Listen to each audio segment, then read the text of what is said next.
Assalamualaikum warahmatullahi wabarakatuh. Iya.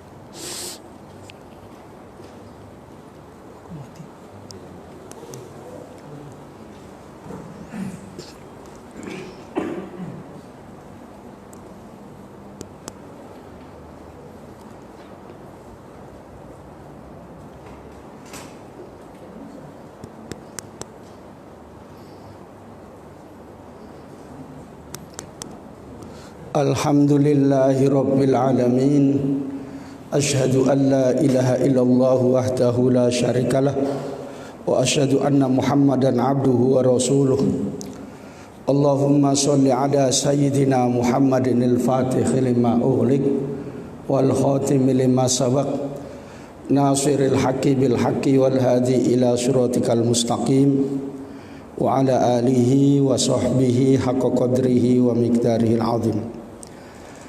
Amma ba'du, yang saya hormati Bapak Ketua STEMIK Tri Gunadarma, yang saya hormati Bapak-bapak para dosen dan staf kerja STEMIK Tri Gunadarma, hadirin sekalian rahimakumullah. Alhamdulillah, dengan rahmat Allah kita bisa melaksanakan zuhur berjamaah. Kita sambung dengan taklim mengaji. Pada kesempatan ini kita akan menyampaikan sholatul musafir atau sholat qashar. Bahwasanya musafir atau pepergian adalah merupakan yang menyulitkan. Pepergian jauh, merasa orang kesulitan, baik secara fisik atau hissiyah, seperti jauhnya perjalanan, waktu yang lama di dalam perjalanan, sulit istirahat kalau dibanding di rumah. Di rumah bisa tidur, bisa istirahat, bisa makan, bisa minum seenaknya. Selain itu secara non fisik, bahwa pepergian meninggalkan semua yang disenangi dan dicintai, keluarga, anak, istri, harta, rumah dan sebagainya. Sehingga merupakan satu masalah kalau orang pepergian ini, maka diberikan yang namanya takhfif. Takhfif itu keringanan. Orang yang pepergian karena berat, karena sulit di dalam pepergian itu, apalagi pulang kampung yang bawa barang-barang banyak. Sebab biasanya kalau orang di kota itu pulang kampung dikiranya udah sukses gitu. Padahal kadang-kadang masih suksesan yang di kampung gitu. Kalau nggak bawa oleh-oleh kayaknya nggak senang gitu, sehingga pulang kampung bawa oleh-oleh banyak, bawaannya banyak gitu. Maka diberikan takhfif keringanan yang disebut dengan sholatul musafir ini dengan namanya sholat qashar, memperpendek sholat yang 4 rakaat jadi 2 rakaat. Ini jarang dilakukan karena kita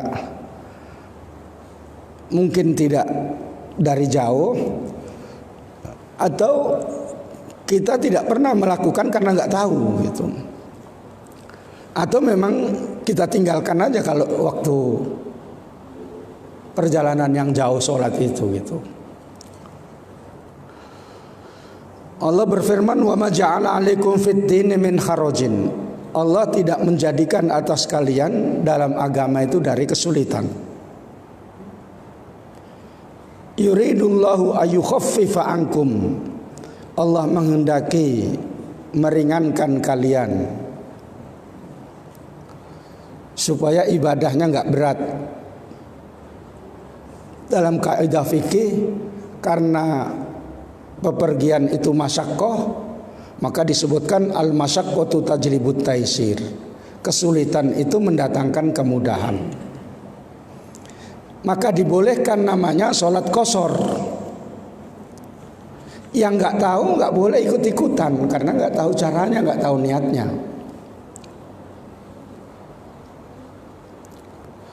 Qashar itu artinya memperpendek. Makanya kalau orang pendek itu bahasa Arabnya qasir gitu ya. Qasir. Kalau tinggi tawil. Kalau kadang-kadang ada anak pesantren yang bandel itu kalau gurunya pendek dibilang Ustadz Qasir katanya ya. Atau disingkat menjadi Uspen gitu. Ustadz pendek, namanya anak-anak kecil-kecil yang bandel-bandel gitu ya.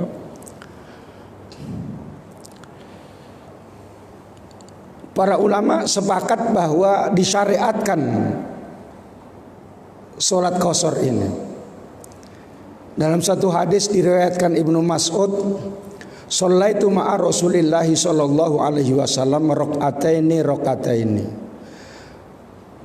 Ibnu Mas'ud itu seorang sahabat yang termasuk orang alim di antara sahabat-sahabat. Dia meriwayatkan, saya pernah sholat bersama Nabi 2 rakaat. Wa ma Abi Bakrin rakaataini, serta Abu Bakar 2 rakaat. Wa ma Umar rakaataini, bersama Umar 2 rakaat. Ini hadis ditakhrijkan oleh Imam Bukhari dan Imam Muslim. Maka karena itu disebutkan dalam istilah usulul fikih ijma' sahabat dalam sholat qashar. Sepakat sahabat tentang sholat qashar itu tadi. Artinya boleh melaksanakan sholat qashar. Yang 4 dikurangi menjadi 2, yang 3 nggak boleh. Yang 2 jangan dikurangi lagi, yang 2 tetap 2, jangan dikosor 2 menjadi 1, itu nggak ada.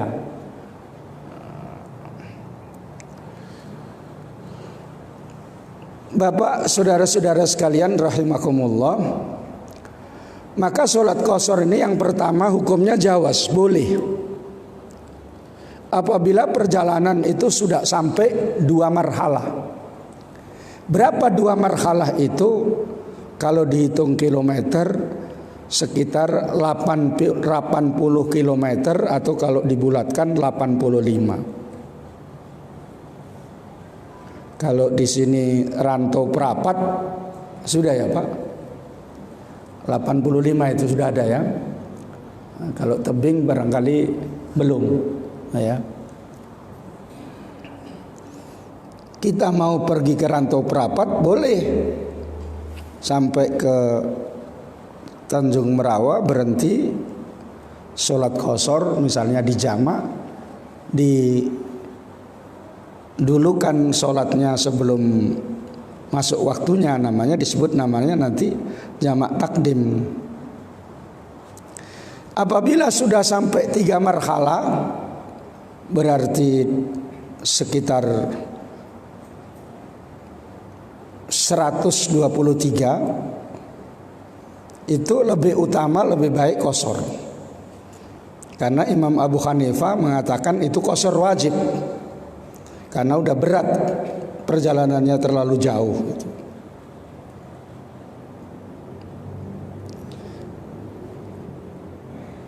Dan diantaranya lagi wajib apabila waktunya sudah tidak mencukupi. Kita dalam perjalanan jauh 82 atau 85, waktunya sudah misalnya mau sholat duhur, kalau 4 rakaat sudah nggak cukup lagi, qashar saja gitu, 2 rakaat saja gitu. Di antara syarat-syaratnya, pepergiannya itu bukan untuk maksiat. Pepergiannya misalnya silaturahim, pulang kampung, Apabila bepergiannya untuk maksiat, maka tidak boleh misalnya jual ganja misalnya, nggak boleh karena itu tidak diperbolehkan untuk maksiat. Oh nggak ganja Pak Ustadz misalnya, sabu-sabu sama aja gitu ya. Atau bepergiannya mau pacaran gitu ya, jumpa di sana berpacar-pacaran gitu, berdua-duaan bukan istrinya gitu. Itu nggak boleh, sebab tidak dibolehkan untuk yang bermaksiat.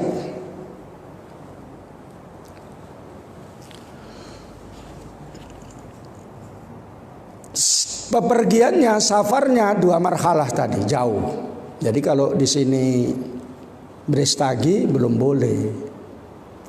Ada orang kalau pergi Brestagi di Kosor, di Jamak gitu ya. Udah saya ngajar tanya, Brestagi Ustadz, ya nggak, belum boleh lah, belum ada 80 km atau 82 km. Jadi bagaimana Ustadz kata? Ya kamu ngulanglah selama kamu tinggalkan itu, saya bilang itu. Lantaran dia cuma dengar-dengar gitu saja gitu.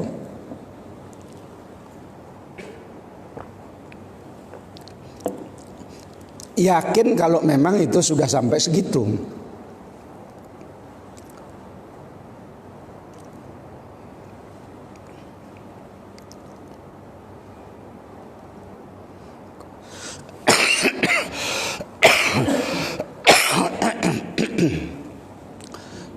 Qaunus safar li gharadin sahihin. Adanya pepergian itu tujuannya benar. Seperti berdagang, menuntut ilmu, cari kerja, itu benar tujuannya. Mau kuliah gitu ya.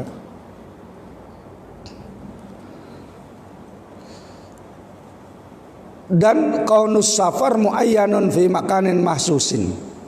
Adanya pepergian itu di tempat yang dikhususkan. Artinya kalau misalnya kelana tidak tahu tujuannya itu nggak boleh. Mau kemana bang? Membawa hati yang luka sampai mana saja belum tahu katanya. Ya, itu nggak boleh. Karena tujuannya nggak jelas. Membawa hati yang luka gitu ya. Ya lukanya berapa?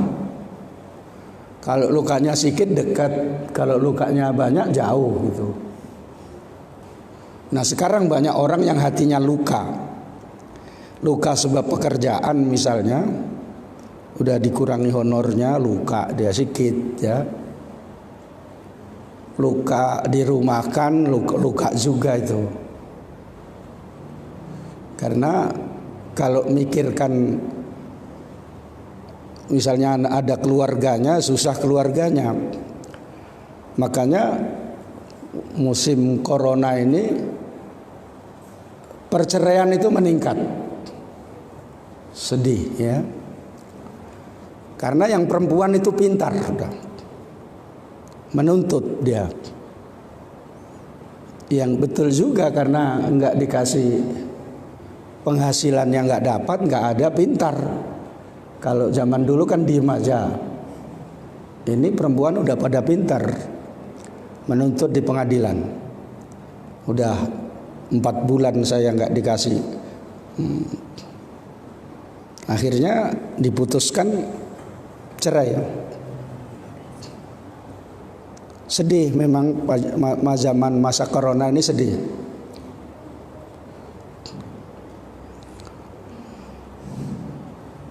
Terutama rakyat kecil lah. Kalau orang yang memutuskan, yang berpanitia gugus seperti itu, duitnya banyak kali itu.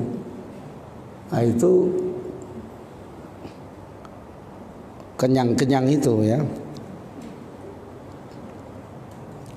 Kemudian sholatnya tadi 4 rakaat yang kemudian dipotong menjadi 2, zuhur 4, asar 4, isya 4.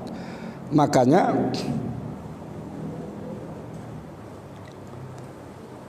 yang maghrib 3 nggak boleh, yang subuh nggak boleh. Kalau kita cocokkan dengan yang merokok ini jisamsu dia ya, jisamsu. J itu 2, sam itu 3, su itu 4 ya. Jadi yang merokok jisamsu itu jangan lupa sholat 2 rakaat, 3 rakaat, 4 rakaat ya.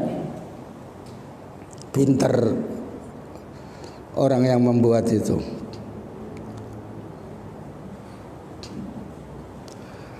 Pada saat pelaksanaan itu sudah melewati batas kota atau batas desa, batas bangunan. Tadi saya terangkan, kita mau pergi ke Rantau Perapat, bolehnya kalau kita orang Medan sudah keluar dari Medan.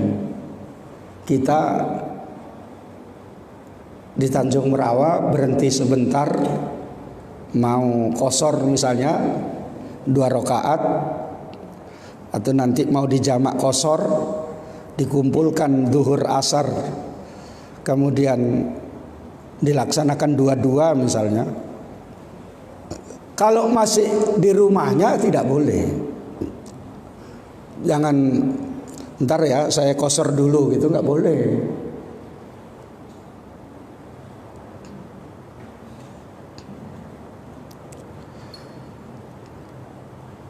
Dan meyakini bolehnya qashar.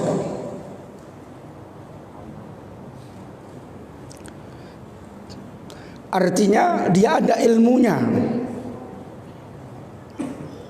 bahwa qashar itu hukumnya boleh. Kalau cuma dia tahu bahwa ada orang ini sholatnya kok 2 rakaat terus ngikut gitu aja, apalagi diikut sampai di rumahnya. Tempo hari Bapak Ustadz itu membawa ke rombongan, sholatnya 2 rakaat. Enak kali itu katanya. Terus di rumah dibuat. Nah, ini yang nggak paham. Tidak tahu tentang tata caranya saja nggak boleh. Apalagi niru-niru. Dia 2 rakaat dibikin di rumah. Pertama, salahnya dia tidak mengetahui ilmunya. Kedua, masih di rumah tidak bepergian dilaksanakan. Salah 2 dia.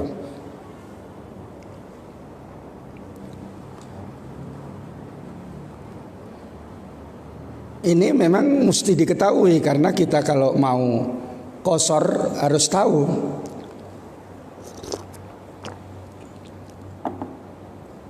Dan yang berikutnya syaratnya, pada takbiratul ihram itu niatnya qashar.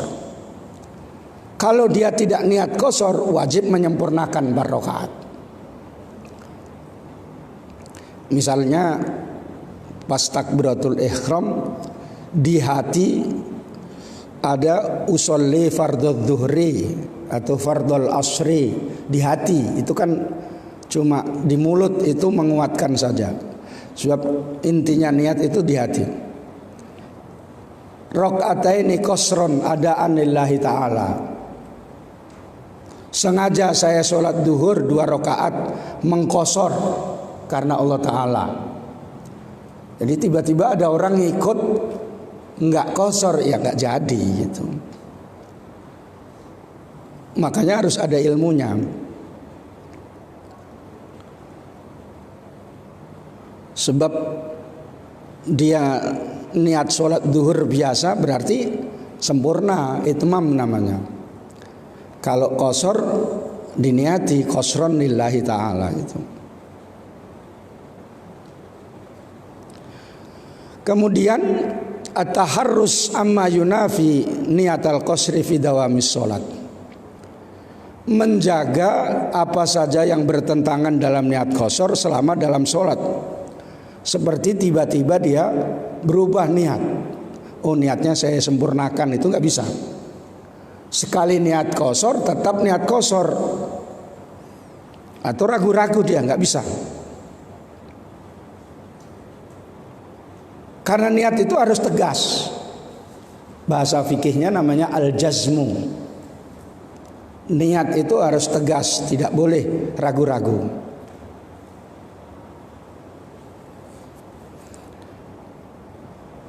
Kalau berjamaah dia makmum, layak tadi bimutimmin, tidak bermakmum dengan orang yang sempurna sholatnya.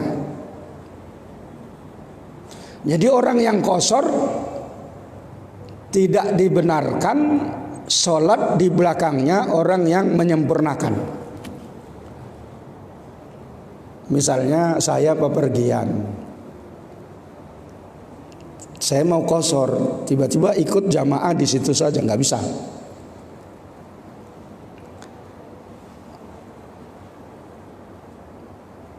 Tapi kalau dibalik bisa.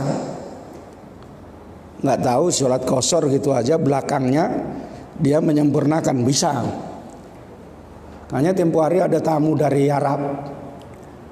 Tamu dari Arab kan pakai jubah gitu.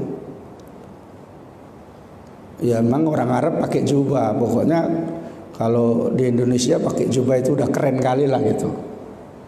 Padahal menggembala kambing pun pakai jubah di Arab tuh. Sampai sini jadi imam dia. Sholatnya sempurna. Ada yang bermakmum, jadi kalau sholatnya sempurna. Tapi kalau dia qashar, mempendekkan sholat, kemudian makmumnya ikut tidak qashar, ya tidak dibenarkan karena makmumnya pun dia tidak dalam pepergian. Ini sering jadi masalah, seolah-olah masalahnya itu salah semua. Yang dari Arab pun belum tentu paham fikih ya. Jangan dianggap kalau sudah pakai jubah itu udah alim kali, belum tentu. Sebab itu kebiasaan orang Arab, baju kebesarannya itu pakai jubah. Kalau kita Indonesia ya lain-lain. Kalau bisa sholatnya ada yang pakai celana, asal celananya jangan ketat kali. Kalau ketat kali nanti koyak bagaimana? Atau pisaknya pendek kali. Anak-anak muda biasanya pakai celana pisaknya pendek gitu. Jadi kalau sujud ditutupi tangannya begini. Padahal orang nampak juga ditutupi tangannya gitu, ya batal. Makanya daripada kayak gitu ya bagus sedia sarung. Kalau mau sholat pakai sarung. Ini yang perlu diperbaiki. Jangan dibiarkan saja. Kalau yang tahu ditunjukkan. Cuma masalahnya kadang ditunjukkan ngeyel dia, melawan dia. Macam alim kali kau katanya kan gitu ya. Nah ini yang masalah. Kecuali udah tahu kalau yang nunjukkan itu ustadz. Tengok dek, tadi nampak auratnya, ulangi gitu. Nah, itu nggak apa-apa karena udah tahu kalau dia ustadz.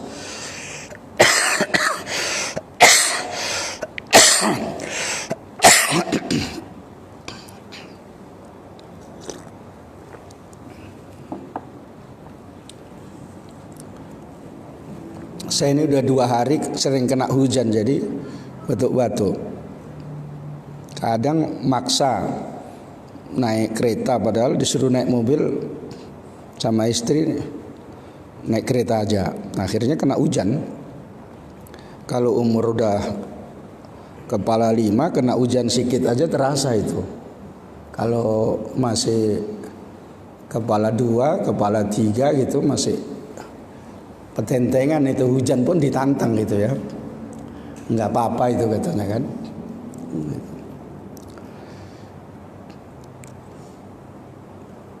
Bapak, saudara-saudara sekalian, jadi kalau dalam pepergian itu misalnya ada niat mukim kurang dari 4 hari,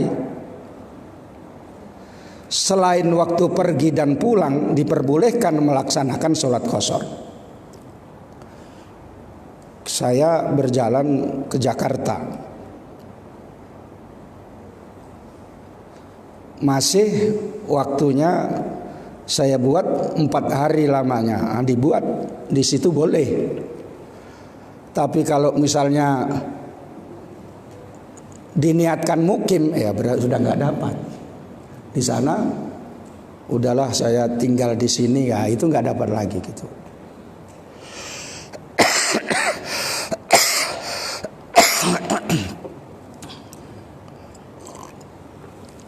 Bagi musafir yang belum jelas permasalahannya, misalnya ngurus izin perusahaan, izin perguruan tinggi misalnya ya,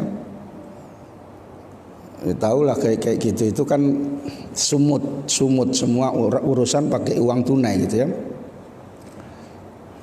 Jadi selama paling banyak 18 hari masih boleh qashar.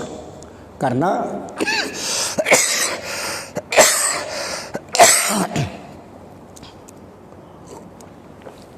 tidak ada niat mukim.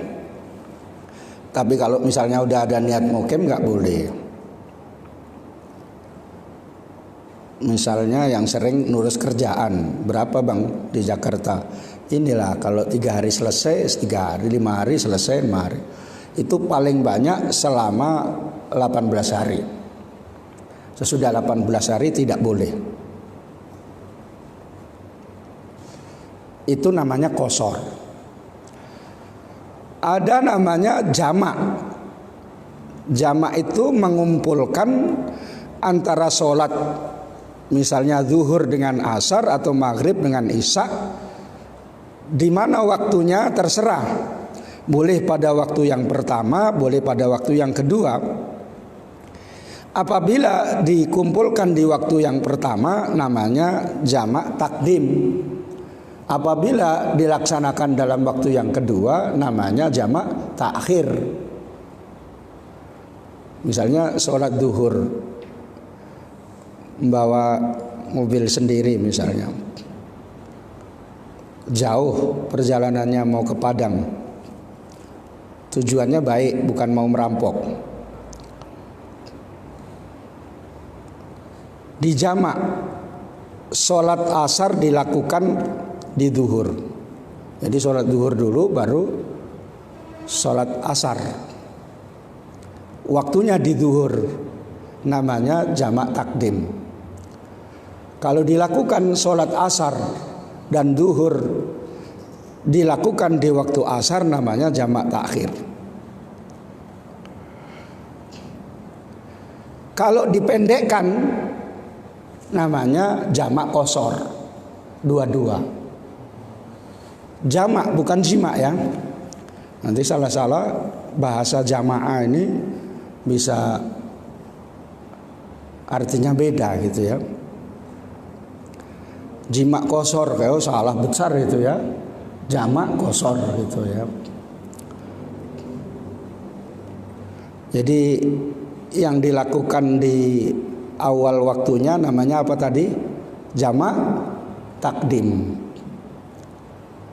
Ini biasanya yang kuliah-kuliah ini kan orang dari kampung-kampung ya. Orang dari jauh, dibilang kampung nggak mau ya.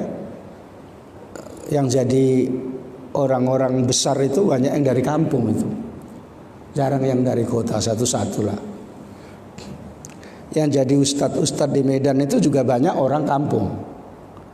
Tinggal di masjid sambil kuliah di UIN gitu ya. Sampai nyambung ke S2, nyambung S3, baru jadi dosen. Nah, barulah mulai membangun karirnya. Orang Medan sendiri payah. Kalau udah kuliah saja, jumpa kawan-kawannya, udah nggak jadi kuliahnya. Kemudian jamak takdim, saya ulangi. Niat jamaknya dilakukan pada waktu sholat yang pertama.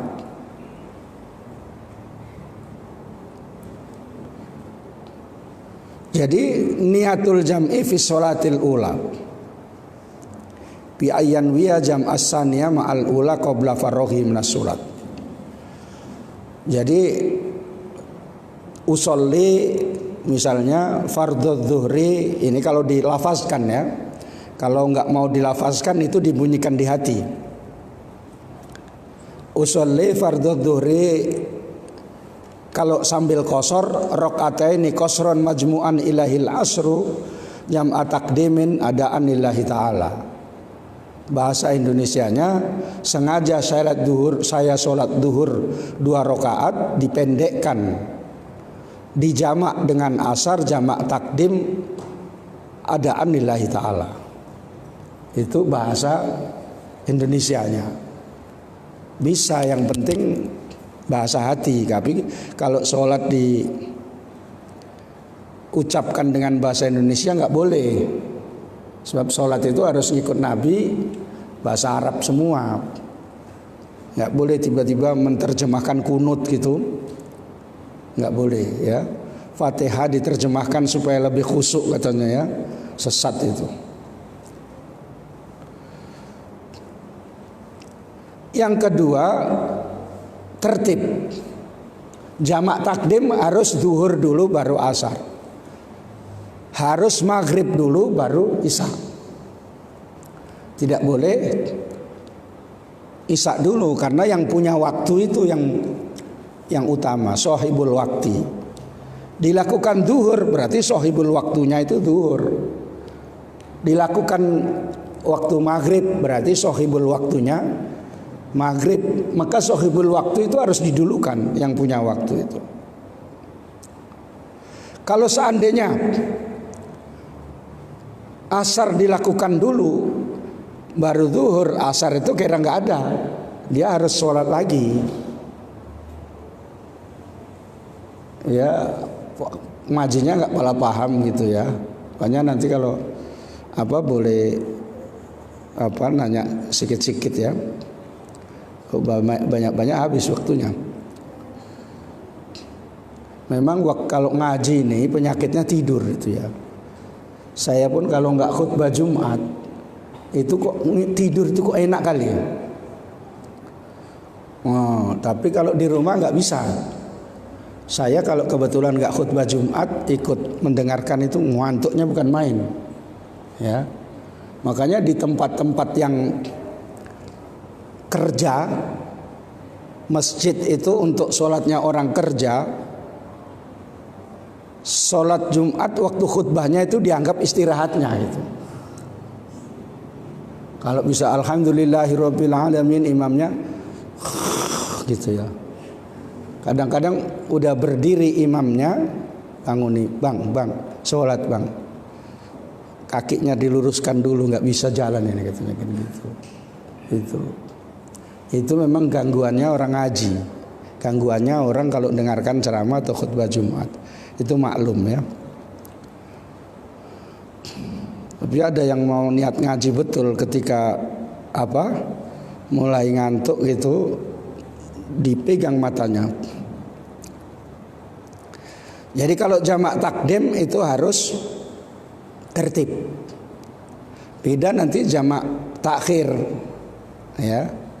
Beda. Kemudian mualah, berkesinambungan antara sholat yang satu dan sholat yang kedua itu tidak dipisah dalam waktu yang lama.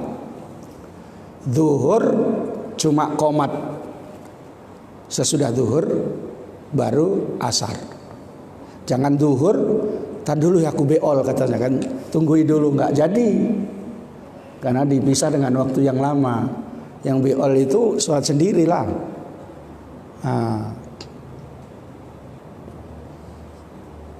Karena itu kalau mau sholat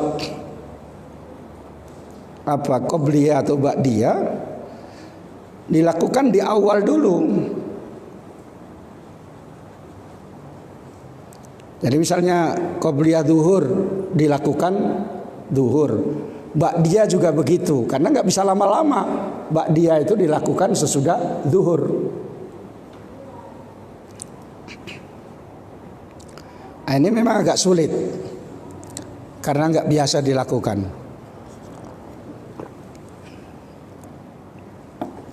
Kalau lama-lama nggak bisa. Misalnya tunggu ya, aku selama hidup ini aku sholat ba'diyah terus katanya. Aku ba'diyah dulu katanya. Karena dipisah dalam waktu yang lama nggak jadi. Kalau mau qobliyah, ba'diyah, laksanakan sebelum duhur, walaupun namanya ba'diyah, gitu. Tapi kalau misalnya wudhu karena batal, tempat wudhunya pun dekat, itu boleh. Ntar saya wudhu ya, waktu wudhu ya paling sebentar itu. Kalau wudhunya di tebing sana jauh maksudnya, ya nggak bisa gitu.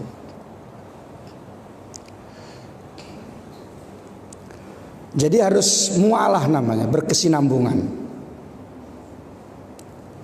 Makanya nggak boleh azan lagi ketika sholat asar misalnya, lalu azan dulu kau, katanya nggak bisa, qomat saja, nah, qomat katanya gitu.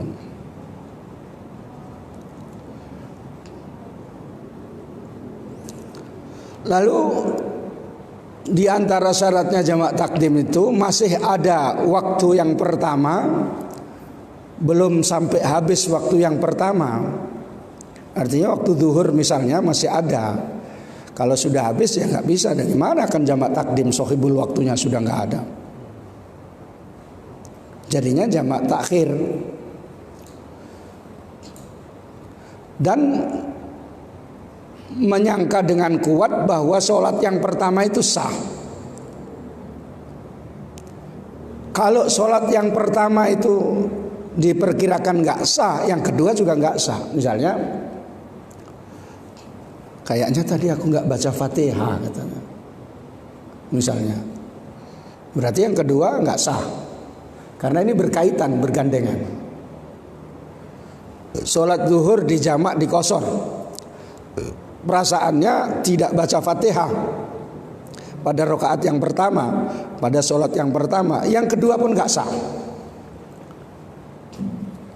Ini memang harus sering-sering didengarkan supaya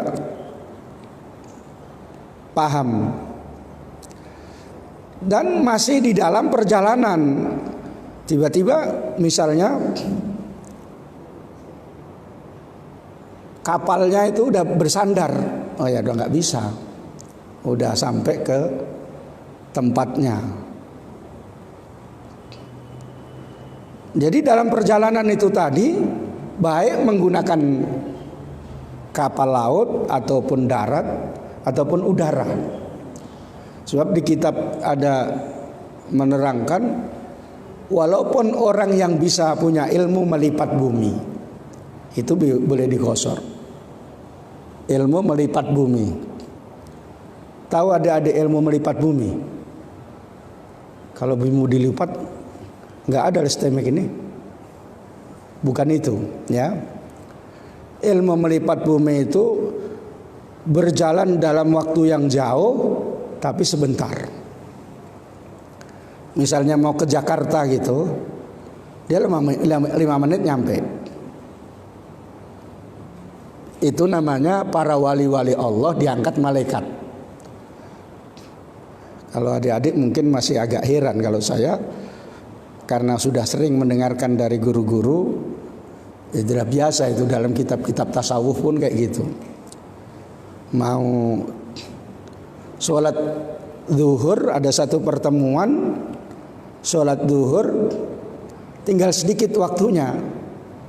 Namanya Syekh Nawawi Banten sama Syekh Khalil Bangkalan. Ditengok, saya udah jam berapa katanya. Ini kayaknya sholat zuhur nggak bisa ini katanya. Udah dipegang dulu 2 pegangan sampai ke Makkah, sholat di Masjidil Haram aja gitu. Itu ilmu melipat bumi. Sampai di sana belum apa-apa, karena selisihnya kan 5 jam antara Indonesia dengan Makkah gitu.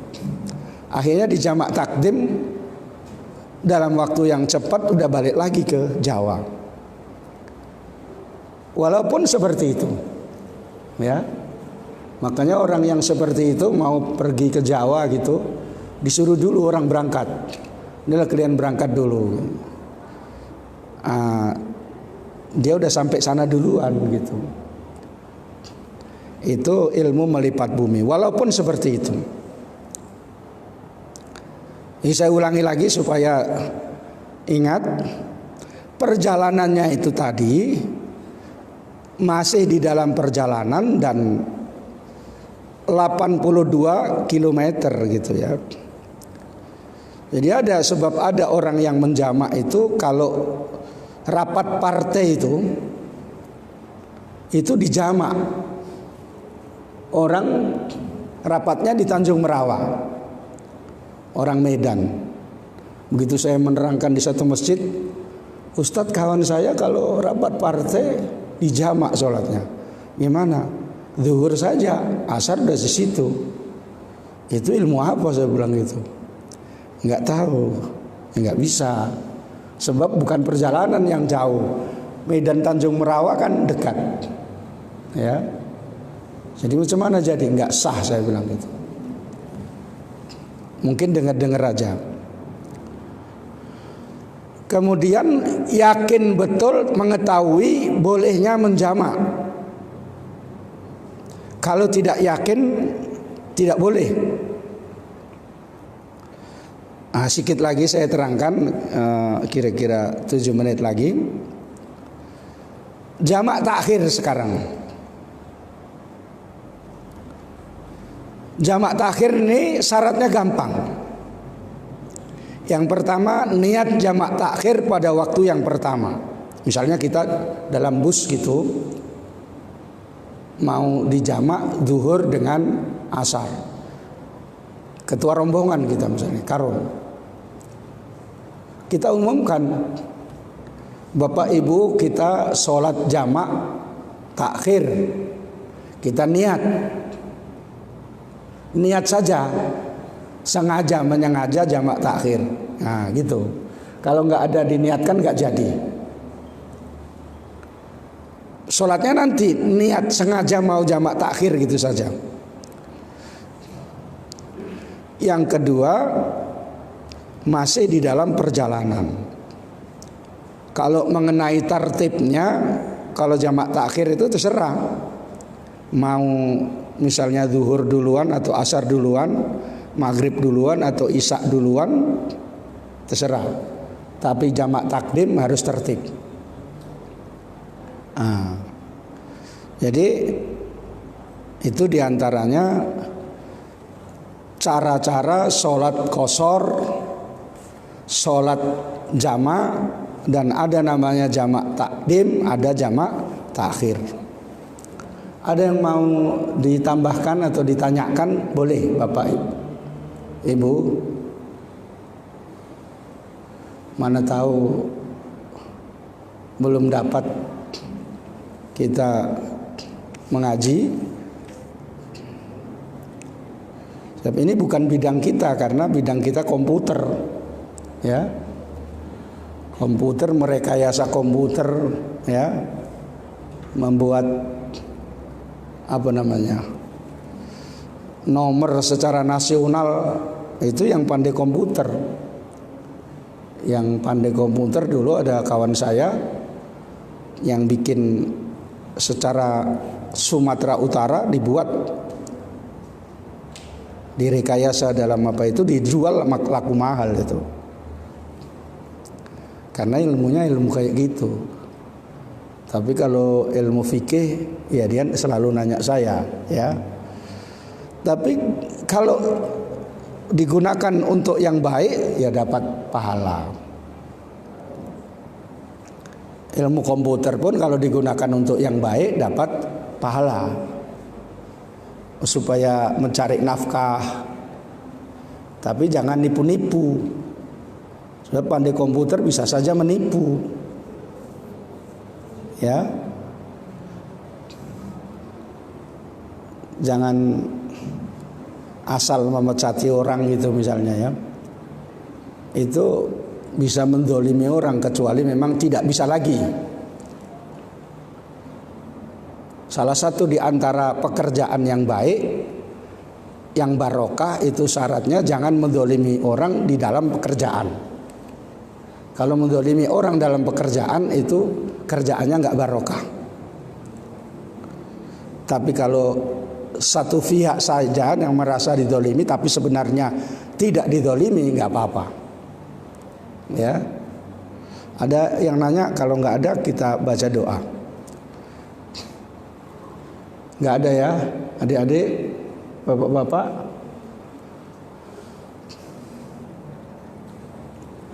Ya, ya mudah-mudahan udah paham semua ya. Nanti karena kalau mau sholat qashar harus tahu syarat-syaratnya tadi. Kalau nggak tahu, ikut-ikutan saja, niatnya aja nggak tahu, nanti tiba-tiba dibuat sholat qashar di rumah pulang. Tempo hari Pak Ustadz tuh bikin 2 rakaat. Ya kenapa kita nggak bisa bikin katanya kan? Padahal Pak Ustadz tuh dibikin dalam perjalanan jauh gitu. Dan ternyata memang ada ibu-ibu bikin kayak gitu. Ada satu pengajian ditanya saya itu, yang satu nggak tahu sholat rupanya boleh 2-2 Ustadz duhur katanya ya.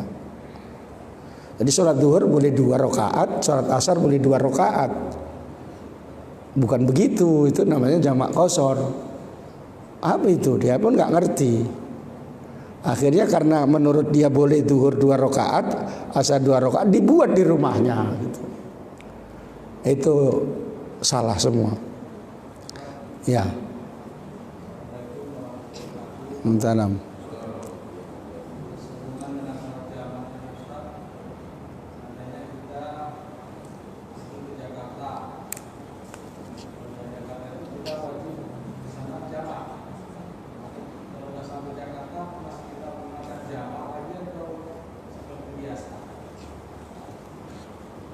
Rumahnya mana Pak?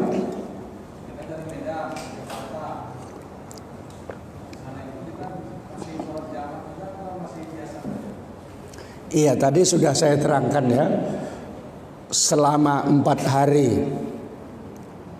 tidak berniat mukim, maka dibolehkan untuk sholat qashar atau jamak qashar selama 4 hari.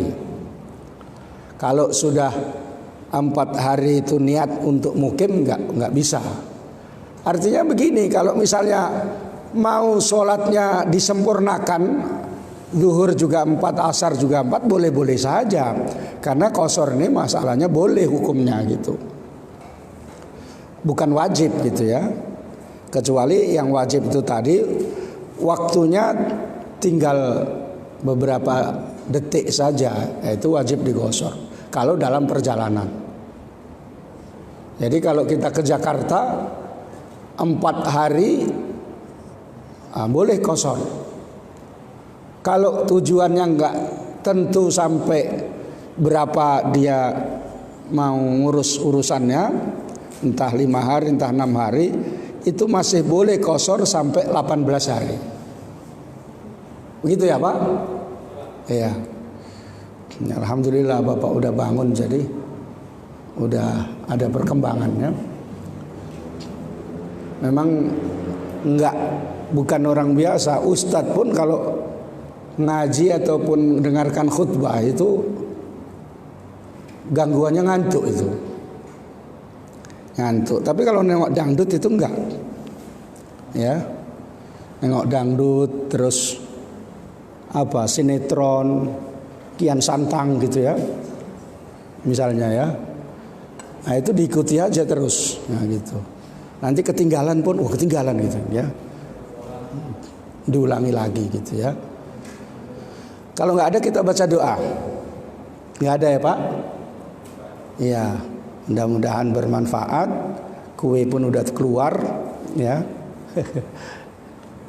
Ya itu semangat untuk mengaji itu ada kue-kuenya, itu semangat saja, tapi bukan karena kue ya. Alhamdulillahirabbil alamin. Allahumma sholli wa sallim ala sayyidina Muhammadin wa ala alihi wa sahbihi ajma'in. Allahumma rzuqna ilman nafi'a warzuqna fahma. Allahumma aftah lana futuhal arifin.